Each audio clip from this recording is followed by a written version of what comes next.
cashirkeena ugu dambeeyay wuxuu ahaa to insert a watermark to your document. Documentigaaga sida usoo gelin kartaa watermark. On the ribbon, watermark marka waxaa leenahay qoraalka yarka waxaa waaye oo kasoo muuqanayo documentigaaga qaybtiisa dambe, yacni textiga qaybta dambe kasoo muuqanayo. waa qoraal yar oo shucaac ku jiro oo meel dheer ka muuqdo. marka waxaa leenahay sidee loo sameeyaa on the ribbon under the tab design layout with the group page background ayaa tagaysaa. kaliya waxaa sidaada watermark icon, a drop down list appears kusoo muuqanaysa with a subsection kuwaas oo leh qeybo hoose confidential and disclaimer agent. markaas textiga meesha ku diyaarsan kusoo bixi doona. these three sections contain waxaa ku jira leh a default watermarks ayaa ku jira saddexdan hab. marka click on watermark to add your document si aad ugu dirto mid kamid ah click waxaa leenahay to add a custom watermark hadaa rabti inaad sameysid. waxaa leenahay on the ribbon under tab design tab with the group page background click waxaa sidaada watermark icon from the bottom of the drop down list click waxaa sidaa custom watermarks. the print watermark dialog box appears oo kusoo muuqan doona. the dialog box wuxuu ku siinayaa 3 options, 3 option. waxaa kamid ah option koowaad no watermark kaasoo marka select this option if you do not want to add a watermark. marka wuxuu ku select gareynaa hadaadan rabin watermark inaad kusoo darto documentigaaga. midka xiga wuxuu noo sheegaa picture watermark waxaa leenahay select this option to add a picture as watermark. marka hadaa rabtid inaad kusoo darto documentigaaga watermark dooro. waxaa leenahay kadib waxaa sii doorataa select picture button to browse your system to select picture kadibna click ok. marka select picture ku dhufanaysaa gudaha computerka kasoo dooro ok dheh. text watermark hadaa rabtid waxaa leenahay select this option dooro to add saa ugu soo dartay any text as your watermark si aad watermarkaaga gudihiisa qoraalka rabtid ugu soo dartay. inter waxaa gelisaa the watermark textiga u baahanta in the text field. you may also select waxaad dooran kartaa fontiga aad rabtid, size-ka, color-ka, diagonal-ka, qaabka u muuqanayo, horizontal layout, waxyaabahaas aad dooran kartaa etc. kadib click ok dheh. preview and print document waxaa leenahay before print a document. intaad daawan documentiga you can preview it to see how each page will look when printed. markii la daawaco sida u muuqan doona pageka printiga ama pageskaga qaabka u muuqan doona ayaa fiirinaysa intaad daaween. si aad u fiiriso marka waxaa leenahay the print page of the backstage view allows you wuxuu kuu suurtagelinayaa to preview a document, set print options and print the document all from one location. dhammaan wuxuu kuu suurtagelinayaa hal location ku set garaysid. sawirkiisa waa kana.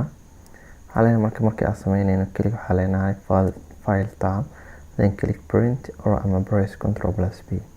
the print page of the backstage view opens kusoo furan display wuxuu soo bandhigaa print setting in the center pane and preview of the document in the right pane ayuu kaaga soo bandhigaa. to preview the document waxaa leenahay in the right pane do the following console socod mid kamid samee. to switch pages waxaa leenahay click and next button ayaa leenahay pageska daarabta inaad ku dhex socotay next button ayaa leedahay ama waxaa sameyn kartaa previous button pageka hore iyo celiya ama enter a specific page number inaad gelisay in the current page box. to adjust the zoom click waxaa leenahay the zoom in button and zoom out button aad isticmaali kartaa. waxaa leenahay to change si loo bedelo the print setting in the center pane do the following console socod mid kamid samee. to change hadaa rabtid the printer in the print section click waxaa leenahay the button display the name of the default print and select wuxuu ku select desired printerka u baahan tahay from the list ayaa ka dooran kartaa. print multiple copies wax badan hadaa rabtid inaad copies.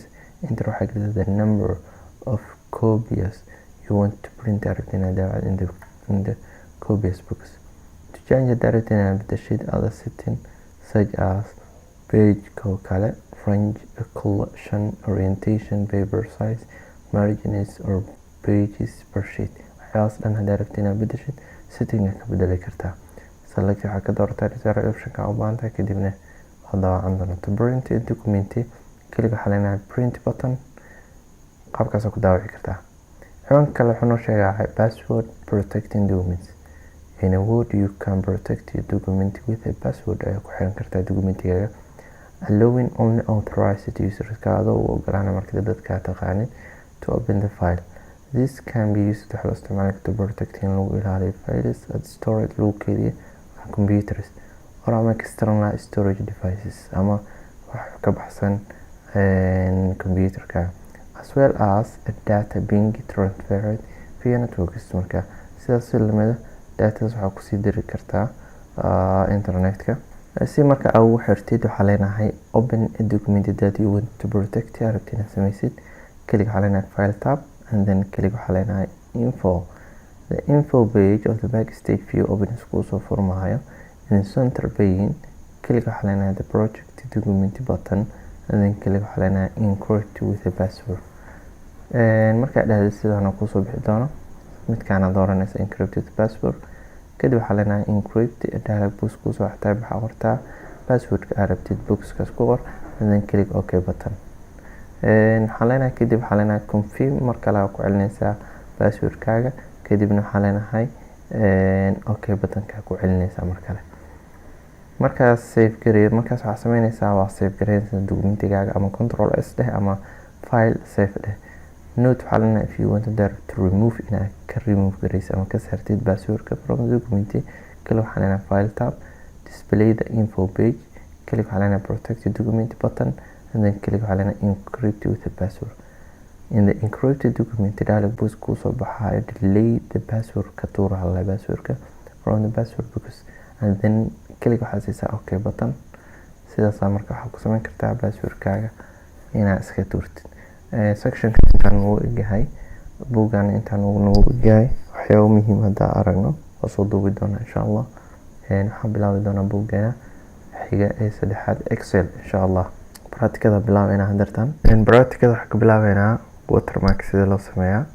waxaa leenahay marka koowaad waxaad tagtaa design, kadib waxaa ka doorataa page background, kadib waxaa leenahay watermark software.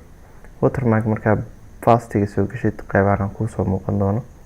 qeybahan automatic haddaad click siiso wuu kuu saarmi doonaa, soo ma jeed. option kale haddaad dooratid wuu kuu samaysmi doonaa. marka saddex option wuxuu leeyahay oo gudaha custom markaad gashid. saddexdaas option waxaa waaye no watermark, inaad watermark la-aan aad ka dhigtid documentigaaga, picture watermark inaad sawir kaga dhigtid watermarka, iyo textiga waa aragnay. no watermark waa kaasa. picture haddaad rabtid inaad samaysid oo qaybta qoraalka aad ka dhigtid, picture waxaa leenahay select, kadib waxaa leenahay work offline, kadib sawirka meesha ku yaala ka dooro insert dheh, kadib waxaa leenahay ok. sidaas wuxuu ku sameeyey watermark. haddaad rabtid inaad ka qaado waxaa leenahay software, kadib waxaa leenahay remove, sidaas waa uga qaada. haddaad rabtid mar kale text custom aad leedahay inaad gashato, custom ku laabo, kadib waxaa leenahay text, kadibna xagga imaw waxaa ku qortaa qoraalka u baahan tahay. tusaale waxaa ku qorayaa skill on academy, kadib waxaa leenahay ok. soo ma jeed sidaas kugu soo muuqda. waa ka saari kartaa, mar kale waa qori kartaa. waxaa leenahay tijaabo, kadib waxaa leenahay ok. sidaas waxaa ku sameysay watermark. waxaa kaloo sameyn kartaa inaad custom imaadid watermarkaaga midabka uu yeelanayo colorkaas. haddaad rabin noocan oo kale ka dhigan kartaa, kadib waxaa la dhigi kartaa horizontal diagonal u yaala. haddaad ka dhigtid horizontal, kadib waxaa leedahay ok. wuxuu sameyn doonaa midabkii aad sameysay iyo qaabkii horizontalka aad ka dhigtay jijifka kaaga dhigi doonaa. custom haddaad ku laabatid oo aad dhahda haddana waxaa iga dhigtaa diagonalka, kadib waxaa leenahay midabka waxaa iga dhigtaa noocii haddaaya ku habboonaa halkaa leenahay. sababtoo midab haddaad ka dhigtid qoraal kale in la arki waayaa laga yaaba. marka kan wuxuu ku habboon yahay qaybta hoose documentiga si daciifa looga arkaya, copyright ahaan uu ku yahay. Preview and print documentiga hadaa rabto marka preview aad rabto inaad ku sameysaan daawacday waxaa lena file kadib waxaa imaadaa print marka dhahdo waxaa kusoo bixi doona wejigan marka wuxuu ku tusayaa marka aad rabto inaad u diyaar garowdo daawacada. waxaa leenahay qaybta koowaad meeqa qof aad rabtaa inaad u daawacdo, tusaale documentigan hadaa rabto 5 qof meeshan waxaa dhahdaa falaartaas 5 ka dhig. hadaa rabto marka 2 3 ayadana ka dhigi kartaa qaybtan hoose ku laabo. marka 2 qof aad rabto tusaale documentiga inaad u daawaco, qaybta waxaan ka doorataa printerka kugu xiran laptopka ama desktopka aad isticmaalayso computerka. printerka magaciisa xaggaan kaaga soo qaban doonaa, ka dooro wax printer igu xiran hadda. waxaa leenahay qaybtan setting wuxuu kuu suurtagelinayaa waxyaabo badan. waxaa kamid ah inaad soo furtid kadib aad print all pages, dhammaan pages ma rabtaa in la daawaco. print current page aad taaganahay ma rabaa in la daawaco, tusaale 20 page-ka 15aad hadaad taagan tahay waxaa la daabaci doonaa page-ka 15aad sababtoo print current page aad dhahdo bas. sidoo kale custom aan jiro waxa loo customka wuxuu kuu suurtagelinayaa inaad dhahdo page hebel ilaa page hebel ii daawaco. tusaale haddii 20 page uu yahay waxaad dhigi kartaa page 5 calaamada underscore ilaa iyo waxaad dhigi kartaa page 10 intaas inta u dhaxaysa ii daawac. sidoo kale waxaa jirto qaybtan oo ayadana page-ka la daawacayo both sides, labada dhinac ma rabtaa in la daawaco mise one side hal dhinac rabtaa in la daawaco, yani page isku garaac ma laga dhigaa mise hal page laga dhigaa. marka page isku garaac hadaa rabtid both sides waaye, hadaa hal dhinac rabtine one side waaye. qaybtan collected iyo uncollected waxaa loo isticmaalaa marka aad rabtid documentigaaga tusaale inaad u daawacdid dad badan. waxaa sameyn kartaa collected hadaad dooratid wuxuu sameyn doonaa documentigaaga haddii 3 xabo aad dooratay uu page-kana yahay 10 xabo wuxuu sameyn doonaa 3 xabo oo min 10 soo saaraya. yacni qofka koowaad wuxuu soo saaraya 10 xabo waa siinaysaa, qofka labaad 10 kale soo saaraya waa siinaysaa, qofka saddexaad 10 kale soo saaraya waa siinaysaa. collected waa haddii documentigaaga uu yahay 10 page 3 qofna ay rabto 3 qofna isku qabsatay ay dhahday aniga ii hormari waxaa sameynaysaa uncollected marka waxaa waaye sidii marka wuxuu sameynayaa oo page 1 ayuu u daawacayaa qofka koowaad, qofka labaad wuxuu u daawacayaa page 1, qofka saddexaad wuxuu u daawacayaa page 1, haddana page 2 uu daawacayaa qofka koowaad, qofka labaad page 2 haddana u daawacayaa, qofka saddexaad haddana page 2 u daawacayaa, haddana page 3 u daawacayaa, qofka wuxuu u daawacayaa koowaad, sidaas ku wada ilaa laga gaaro page 3 page 10. page 10 marka la gaaro dhammaantood waxay wada haystaan qof kasto 10 pages oo haystaan maadaama documentigayga uu ka koobnaa 10 page. qaabkaas waxaa u isticmaali kartaa uncollected, laakiin collected sida caadiga la isticmaala. qaybtan waxaa u isticmaali kartaa marka aad documentigaaga jiif iyo joog inaad ka dhigtay. portrait waxaa waaye joog, landscape waxaa waaye jiif. haddaa landscape doorto waraaqda waxay isku bedeli doontaa jiif qaabkaasay noqon doontaa. haddaa ka dhigo portraitne joog waaye. qaybtan waxaa ka dooranaysaa waraaqda markaas printer kugu jirta ama rabtay inaad daawacdid A4 hadaa rabtid A5 A3 midkaa rabtid A4 inta badan la isticmaalaa. qaybtan marginska wuxuu kuu suurtagelinayaa documentigaaga hadda wuxuu ka bilaabanayaa qaybtan soomaa hadda space inta ka banaan inta space haddaa dhaho tusaale normal sida caadiga hadda noo saaran waaye. okay haddaa doorto narrow wuxuu sameyn doonaa documentiga qoraalka ku jiro way soo sigtay, yacni geesahu kasoo sigtay soomaa. marka qaabkaas waxaa u sameyn kartaa normal inta badan la isticmaalaa oo standardka ah. hadaa rabtid marka waxaa sameyn kartaa qoraal ama size gooni hadaa rabtid inaad isticmaashid xaggaana customka ka bedeli kartaa cabirada kadib waxaa leenahay okay dhihi kartaa. page-kan qeybaha waxaa loo isticmaalaa markii powerpoint-iga ah gaarnaa si fiican u arki doonaa. marka aad rabtid ardayda jaamacadaha inta badan presentationska sameeyaana isticmaalaan. waxaa u isticmaali kartaa marka aad rabtid documentigaaga in lagu daawaco 2 page 4 page 6 8 wax noocaas oo kale. marka halkii page wuxuu sameyn doonaa inuu ku daabaco 2 xabo 4 6 8 qof kasta wixii uu dalbado. waxaa sameyn kartaa qaybahan previous iyo next inaad dhex socotid oo dhahdid next iyo previous, sababtoo ah hadda wuxuu igu shaqeyn lahayahay wixii dhan waxaa hal page waaye. hadaa badiyo oo soo laabto tusaale waa badinayaa, waxaa control A control C control V waa badiye. kadib waxaa ku laabanaya print marka ku laabto hadda dhowr page 7 page camal ka soo dhigay. hadaa dhaho next waa meesha u dambeysay.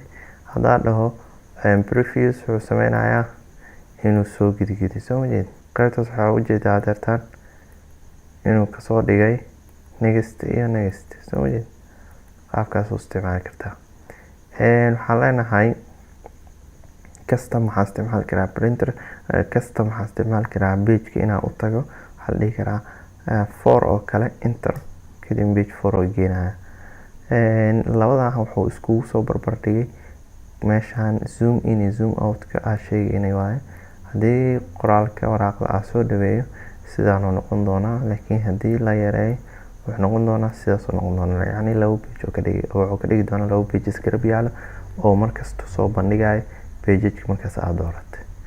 waxaan leenahay size-ka zoom in iyo zoom out qaabkaas u isticmaali kartaa. intaas marka kasoo tagtid oo documentigaaga setup garaysatid waxaa leenahay print markaa dhahdo documentiga waa lagu daawici doonaa, waxaana lagu daawici doonaa waxyaabihii gaarka ahaa sheegta. kadib marka lagu daawaco waa kasaa. waxaa leenahay wax noogu xigo waxa la yiraahdo password sida lagu xiro documentiga hadaa rabtid password inaad ku xiratid waxaa leenahay tusaale documenti jira ma yahay oo ma save garaysan yahay. documentiga hadda magaca waxaa ku qoran documenti 9. waxaa leenahay si fiican u save garaynaynaa save as. kadib waxaa leenahay computer. kadib waxaa leenahay waxaan dhiganaynaa tusaale documents.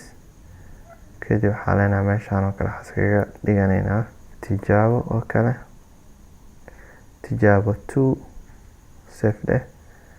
kadib documentiga waa kana. documentigana marka waxaa rabaa inaan password ku xiro leenahay file.